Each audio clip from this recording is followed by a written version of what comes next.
وہ لاشیں ہی ہیں، جو مر گئی ہیں وہ بھی لاشیں ہیں، اور جو زندہ ہیں اور وہاں زندہ پہ سانس لے رہے ہوتے ہیں وہ بھی لاشیں ہی ہیں. تو ہمیں کیا فرق پڑ رہا ہوتا ہے؟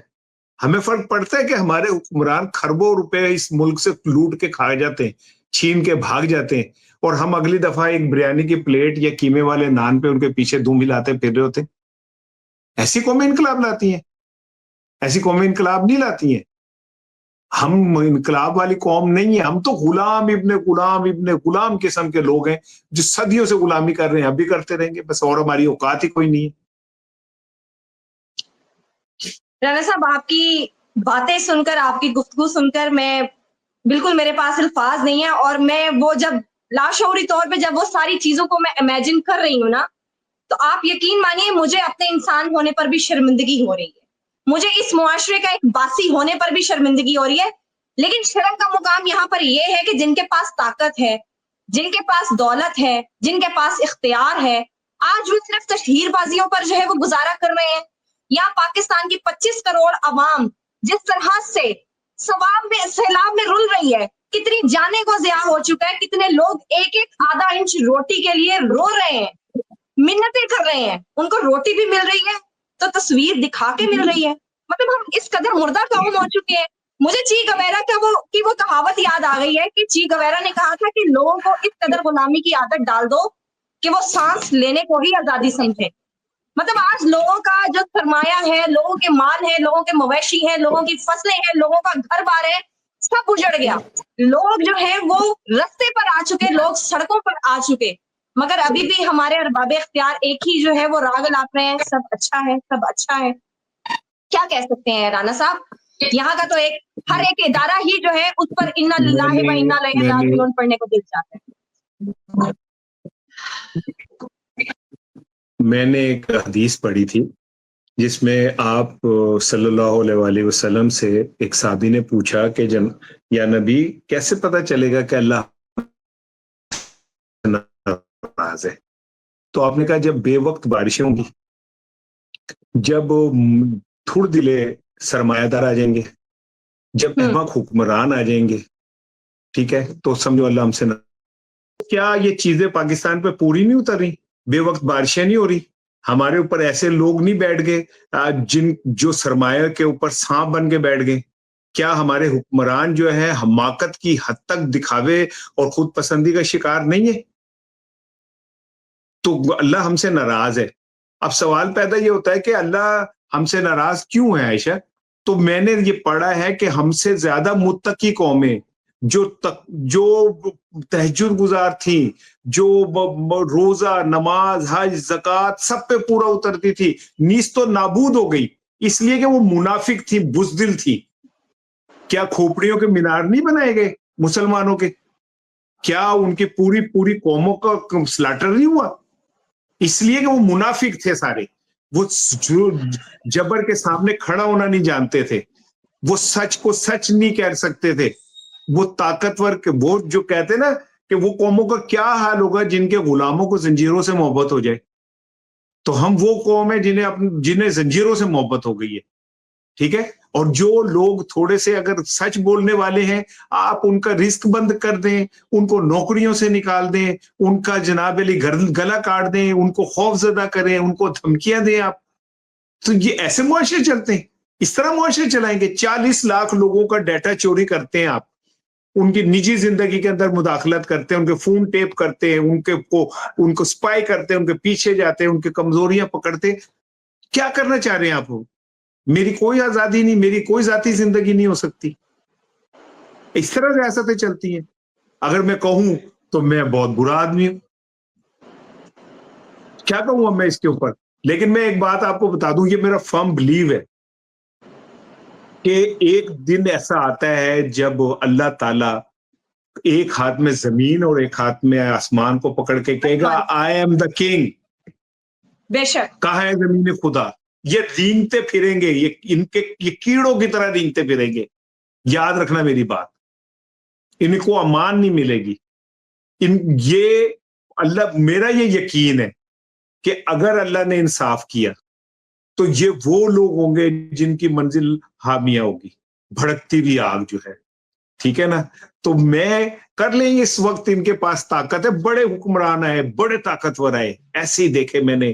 وہ کہتے تھے شاید ہماری طرف تو کوئی آنکھ اٹھا کے نہیں دیکھ سکتا, شداد سے لے کے اور آپ کیا کہتے ہیں فرعون تک, فرعون تک چلے جائیں, ایسے ہی لگتا تھا.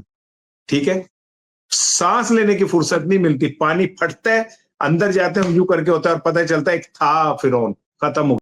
رانا صاحب انجام تو سب کو معلوم ہے, سب کو پتا ہے کہ یہ میرے خدا کا وعدہ ہے کہ جو ظلم کرے گا وہ حساب لے گا, اس کو اپنے انجام کا بھی معلوم ہے.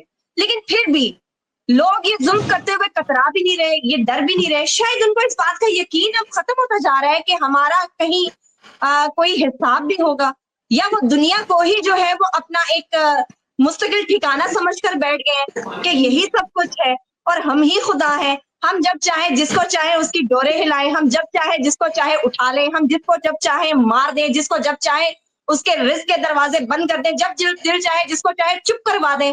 مطلب مجھے ایسا لگتا ہے کہ آپ اور میں شاید ڈمی ہیں ان لوگوں کے ہاتھ میں, اور اس میں کہیں حد تک قصور جو ہے وہ شاید ہمارا بھی ہے. قائد نے ایک قوم تو ہمیں بنا دیا, مگر ہم شاید وہ قوم بن نہیں چکے, ہم ابھی تک وہ ہجوم کی شکل نہیں ہے, ہمیں لگ نہیں رہا کہ ہم آزاد ہیں. قائد کا میں اب کیا کہوں, ان کے ساتھ جو کچھ ہوا, جس طرح ان کو ایک خراب گاڑی میں لایا گیا, جس طرح ان کی بہن سڑک کے اوپر چیختی رہی, جس طرح ایک ٹی بی کا مریض اس گاڑی کے اندر شدید گرمی کے اندر ایڑیاں رگڑتا رہا, ہمیں نہیں سمجھ آئی کہ یہ ہم پہلے دن سے ہم کیا کرنے جا رہے تھے اور کیا تھا منصوبہ. چھوڑ دیں,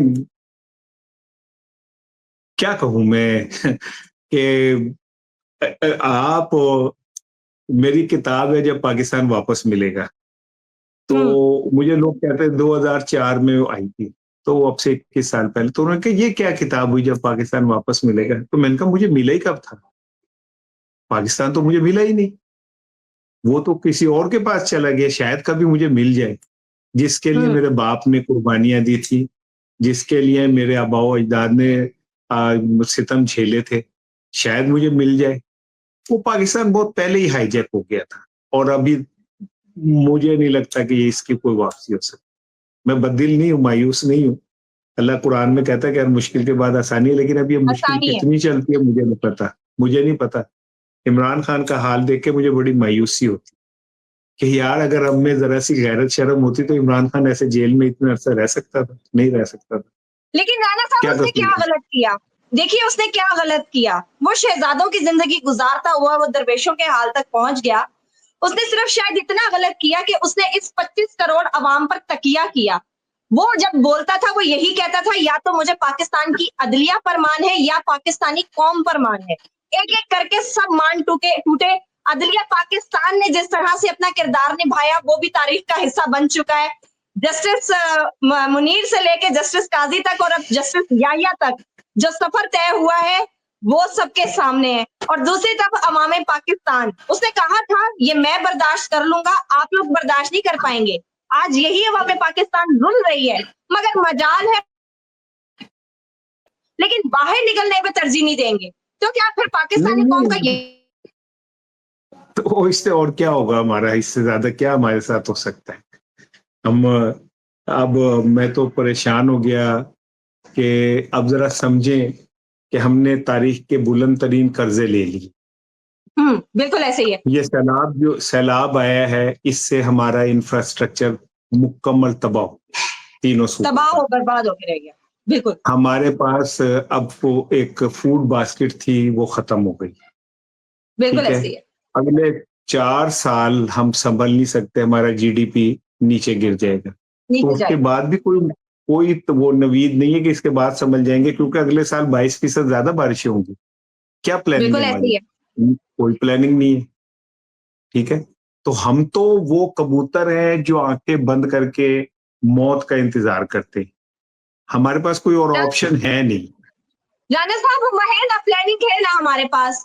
ہم نے جب اگلے سال سیلاب آئے گا تو ہم کسی کینیڈا کے دورے پہ نکل جائیں گے, یا ہم سوئٹزرلینڈ کی وادیوں میں ہم جناب اپنی چھٹیاں جو ہے وہ گزاریں گے. ہمارے پاس پلان ہے نا, اگلے سال تک جو ہے وہ منرلز جو ہے وہ ہم امریکہ کو جو ہے ان کو ہم دے چکے ہوں گے. پھر اس کے بعد ہمارے پاس ایک اور پلان ہے کہ اگلے سال یہ جو 25 کروڑ آبادی ہے یہ کم ہو کر سیلاب میں بہ کر جو ہے یہ تقریباً 20 کروڑ رہ جائے گی. تو یہ دیکھیے یہ سارا کچھ پلاننگ کا حصہ ہی تو ہے, اور کیا ہے. کرتے رہے, پھر پلان کرتے رہے, کب تک کریں گے, کب تک ہمیں اس طرح بیوقوف بنائیں گے دیکھتے ہیں. لیکن یہ فائنینشلی فیزیبل نہیں رہا. ہم نہ کسی حد تک پھر ایک دفعہ پھر ڈیفالٹ کے پہنچ چکے ہیں کنارے. لیکن رانا صاحب اس سے سب سے بڑا جو اس وقت المیہ ہے وہ یہ ہے کہ پاکستان جو ہے اس وقت ایک بالکل اس ہانڈی کی مانند کی شکل اختیار کر چکا ہے جس میں مسالے تو پورے ہیں, بس نیچے سے چولہا جلانے کی دیر ہے. اب یہ نہیں معلوم کہ یہ چولہا کب جلے گا اور یہ کون جلائے گا. اب یہ پاکستانی قوم نے خود ڈیسائیڈ کرنا ہے. جی آپ بھی دعا کریں, میں بھی دعا کرتا ہوں کہ کوئی چولہا جلانے کے لیے آ جائے. لیکن یہ آگ اگر جل گئی نا